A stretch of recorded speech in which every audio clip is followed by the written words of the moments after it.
അപ്പോൾ എല്ലാവർക്കും JK farm വ്ളോഗ്സിന്റെ പുതിയൊരു വ്ളോഗിലോട്ട് സ്വാഗതം. അപ്പോൾ വളച്ചുകെട്ടില്ലാതെ തന്നെ ഞാൻ കാര്യം പറയാം. ഇന്നത്തെ വ്ളോഗ് എന്ന് പറയുന്നത് ഒരു ബിരിയാണി വ്ളോഗാണ്, ഒരു സ്പെഷ്യൽ ബിരിയാണി വ്ളോഗ്. നമ്മുടെ പാലക്കാടുകാരുടെ ഒരു സ്പെഷ്യൽ ബിരിയാണിയാണ്. പേര് ഗസിയാവോ ഞാൻ തന്നെ പറയാം, റാവുത്തർ ബിരിയാണി. നമ്മൾ സിമ്പിളായിട്ടും നല്ല ടേസ്റ്റി ആയിട്ട് ഉണ്ടാക്കിയേക്കുവാണ്. നമ്മുടെ ഒരു ചേച്ചി ഉണ്ടാക്കി തന്നതാണ്, ഞാനല്ല കേട്ടോ ഉണ്ടാക്കിയത്, അതുകൊണ്ടാണ് ഇത്രയും ടേസ്റ്റ് ആയത്. അപ്പം എല്ലാവർക്കും ഞങ്ങളുടെ മറ്റൊരു പുതിയ വ്ളോഗിലോട്ട് സ്വാഗതം.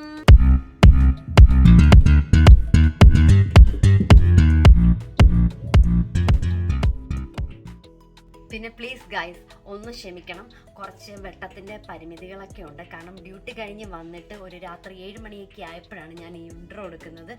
ഇൻട്രോ എടുക്കാണ്ട് നമ്മൾ വീഡിയോ ഡയറക്റ്റ് പോസ്റ്റ് ചെയ്യുമ്പോഴത്തേക്കും അത് കൊള്ളത്തില്ല ഗൈസ്. ഞാൻ തന്നെ അത് മനസ്സിലാക്കിയിരിക്കുന്നു. അതുകൊണ്ട് ഞാൻ കരുതി ചെറിയൊരു ഇൻട്രോ വഴിയിട്ട് നമുക്ക് തുടങ്ങാമെന്ന്. അപ്പം എല്ലാവരും ഒന്ന് ഞങ്ങളുടെ പരിമിതികൾ ഒന്ന് സഹകരിച്ചാൽ നന്നായിരിക്കും. പിന്നെ പ്രത്യേകിച്ചൊന്ന് പറയാനുള്ളത്, ഞങ്ങളുടെ വീഡിയോ കണ്ട് ഇഷ്ടപ്പെടുന്നവർ ഞങ്ങളെ സപ്പോർട്ട് ചെയ്യാൻ മറക്കരുത്. സപ്പോർട്ട് ചെയ്യുന്നത് എങ്ങനെയാണെന്ന് വെച്ചാൽ അവിടെ സബ്സ്ക്രിപ്ഷൻ ബട്ടണുണ്ട്, സബ്സ്ക്രൈബ് ചെയ്യുക. പിന്നെ ആ ബെൽ ബട്ടണൂടെ ഒന്ന് പ്രസ് ചെയ്തേക്കണം. അപ്പം ഞങ്ങൾ ഇടുന്ന വീഡിയോസ് ഉടനെ തന്നെ നിങ്ങൾക്ക് നോട്ടിഫിക്കേഷൻ കിട്ടാൻ പറ്റും.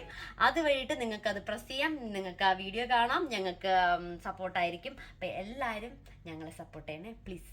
ചേച്ചി ഭയങ്കര സ്പീഡാണ് ഗൈസ്. ഞാൻ വീഡിയോ സ്റ്റാർട്ടാകും മുന്നേ ചേച്ചി എല്ലാം റെഡിയാക്കി വെച്ചേക്കുമായിരുന്നു. അപ്പോൾ ആദ്യം തന്നെ ബിരിയാണി വെക്കുന്ന ചരുവം എടുത്ത് ചൂടാക്കി അതിനകത്തോട്ട് നെയ്യും വെളിച്ചെണ്ണയല്ല കേട്ടോ, അത് സൺഫ്ലവർ ഓയിലാണ്, ഒഴിച്ച് സ്പൈസസ് ഇട്ട് പൊട്ടിക്കുക. അതിനകത്തോട്ട് പച്ചമുളക് ഇട്ട് കൊടുക്കുക.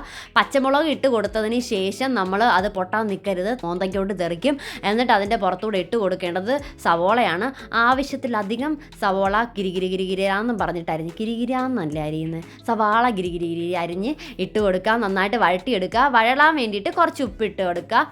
ഉപ്പിട്ട് കൊടുത്തതിന് ശേഷം വീണ്ടും നമ്മൾ നന്നായിട്ട് അത് വഴട്ടുക. വഴണ്ട് വന്നു കഴിയുമ്പോൾ അതിനകത്തോട്ട് ഇഞ്ചിയും വെളുത്തുള്ളിയും കൂടെ അരച്ചത് അത് ഇട്ട് കൊടുത്ത് നന്നായിട്ട് അത് മൂപ്പിച്ചെടുക്കുക. അതൊക്കെ ഒരു പച്ചക്കുത്തുമ്പിൻ്റെ മണമൊക്കെ മാറി വരുമ്പോൾ അതിനകത്തോട്ട് നമ്മൾ നിറച്ച് മല്ലിയിലയും കുറച്ച് പുതിന ഇലയും കൂടെ ഇട്ട് കൊടുക്കുക. അത് വാടി വരുമ്പോഴത്തേക്ക് അതിനകത്തോട്ട് തക്കാളി ഇട്ട് കൊടുക്കുക. തക്കാളി ഇട്ട് കൊടുത്ത് വാടി വരുമ്പോഴത്തേക്ക് അതിനകത്തോട്ട് മുളക് പൊടി നിങ്ങളുടെ ആവശ്യത്തിന് കേട്ടോ, എരിവിന് ആവശ്യത്തിന് വേണം മുളക് പൊടി ഇട്ട് കൊടുക്കാൻ. അതിനുശേഷം മുളക് പൊടിയുടെ പച്ചക്കുത്ത് മാറുമ്പോഴത്തേക്കും നമ്മൾ പൊടിച്ച് വെച്ചേക്കുന്ന മസാലക്കൂട്ടാണ് ഇട്ട് കൊടുക്കുന്നത്. അതിനകത്തോട്ട് നമ്മുടെ ചേച്ചി തന്നെ പൊടിച്ചൊരു സ്പെഷ്യൽ ബിരിയാണി മസാലയാണ് ഗൈസ്. ഇതിനകത്തോട്ട് ഗ്രാമ്പോ, പട്ട, ഏലക്ക, പിന്നെ മറ്റേ പൂവില്ലേ, അതിൻ്റെ പേരെന്നാന്ന് എനിക്കറിയത്തില്ല, അതുകൂടെ ഇട്ടിട്ട് പൊടിച്ച് വെച്ചേക്കുന്നതാണ്. പിന്നെ നമ്മുടെ നോർമൽ ഗരം മസാലയുടെ ഇട്ട് നന്നായിട്ട് അത് മൂപ്പിച്ചെടുക്കുക. പച്ചക്കുത്ത് മാറിയെന്ന് നമുക്ക് മനസ്സിലാകുമ്പോൾ ഒരു നല്ല മണം വരുമ്പോൾ അതിനകത്തോട്ട് ചിക്കൻ ഇട്ട് കൊടുക്കുക. ചിക്കൻ ആ മസാലയിനകത്തോട്ട് നന്നായിട്ട് കുഴച്ചെടുത്തതിനകത്തോട്ട് നമ്മൾ ഒന്നും ചെയ്യില്ല, അടപ്പെടുത്തടയ്ക്കുക. അടപ്പടച്ച് കുറച്ച് ചിക്കൻ വെന്ത് വന്ന് കഴിയുമ്പോഴത്തേക്ക് അതിനകത്തോട്ട് തൈര് ഒഴിച്ചു കൊടുക്കുക. തൈര് പുളിക്ക് വേണ്ടിയിട്ടും ആ ചിക്കൻ്റെ ഒരു സോഫ്റ്റ്നെസ്സിന് വേണ്ടിയിട്ടാണ് എടുക്കുന്നത്. ചേച്ചി ഇപ്പോൾ ഇവിടെ ഒരു 3-4 സ്പൂൺ എടുത്തിട്ടുണ്ട്, ടേബിൾ സ്പൂൺ എടുത്തിട്ടുണ്ട്. കാരണം നമ്മൾ 1.5 കിലോ ചിക്കനാണ് വെച്ചേക്കുന്നത്. എന്നിട്ട് ലേശം കുറച്ച് വെള്ളം ഒഴിച്ച് ആ ചിക്കൻ ഒന്ന് അടച്ച് വെച്ച് വേവിക്കുക.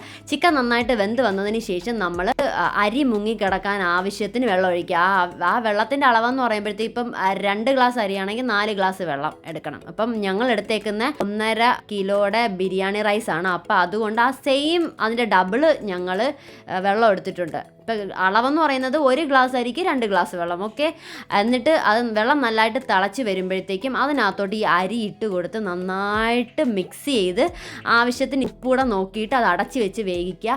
ഹാഫ് കുക്കായി തരുമ്പോൾ അതിനകത്തോട്ട് ഇപ്പോൾ ഒഴിച്ചേക്കുന്നത് നാരങ്ങ നീരും ഇച്ചിരി തൈരൂടെ മിക്സ് ചെയ്തതാണ്, ഒരു പുളിക്കൊക്കെ വേണ്ടിയിട്ട്.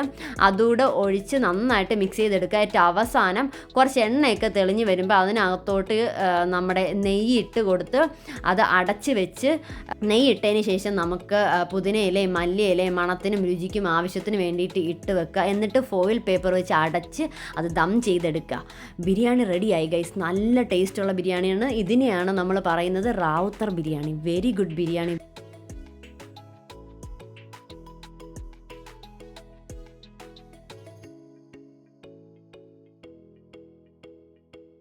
ടേസ്റ്റ് ഒരു രക്ഷയില്ല ഗൈസ്, നല്ല ടേസ്റ്റ് ഉണ്ടായിരുന്നു. പിന്നെ എളുപ്പത്തിൽ ഉണ്ടാക്കിയെടുക്കാം, കണ്ടോ എത്ര എളുപ്പത്തിലാണ് ഞങ്ങൾ ഉണ്ടാക്കിയെടുത്തേക്കുക. അപ്പം എല്ലാവരും ഇതൊന്ന് ട്രൈ ചെയ്യുക, നല്ല അടിപൊളി ടേസ്റ്റാണ്. ഞാൻ ഫസ്റ്റ് ടൈമാണ് ട്രൈ ചെയ്യുന്നത്. പിന്നെ ഒരു കാര്യം എനിക്ക് മനസ്സിലായത്, ചൂടോടെ ഇത് കഴിക്കുന്നതിനേക്കാളും വേവിച്ച് വെച്ച് മാറ്റി കുറച്ച് തണുത്തിട്ടൊക്കെ ഒന്ന് ആ മണവും രുചിയും ടേസ്റ്റും ഒക്കെ പിടിച്ചിട്ട് കഴിക്കുന്നതായിരിക്കും നല്ലത്. അപ്പോൾ എല്ലാവരും ഈ റാവുത്തർ ബിരിയാണി ട്രൈ ചെയ്യണം. നല്ല എളുപ്പത്തിലും ടേസ്റ്റ് ആയിട്ടും വെക്കാൻ പറ്റുന്ന ഒരു ബിരിയാണിയാണ്. പിന്നെ ബിരിയാണി ഉണ്ടാക്കിയിട്ട് എല്ലാവരും ഇഷ്ടപ്പെട്ട കമൻറ്റ് ചെയ്യാൻ മറക്കല്ലേ. അപ്പം അത്രയേ ഉള്ളൂ, ടാറ്റാ.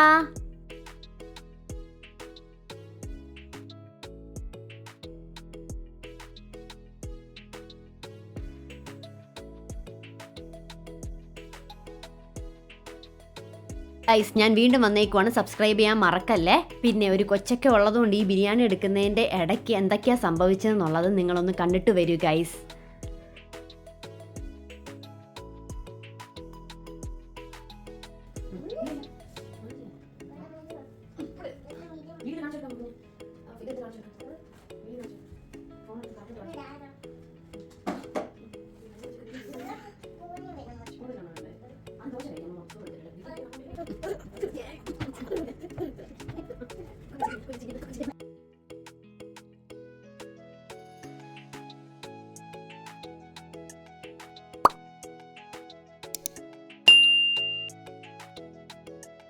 പുതിയൊരു വ്ളോഗിലോട്ട് സ്വാഗതം. അപ്പം ഇന്നത്തെ വ്ളോഗ് വളച്ചു കെട്ടില്ലാതെ ഞാൻ കാര്യം പറയാം. ഇന്നത്തെ വ്ളോഗ് എന്ന് പറയുമ്പോൾ ഒരു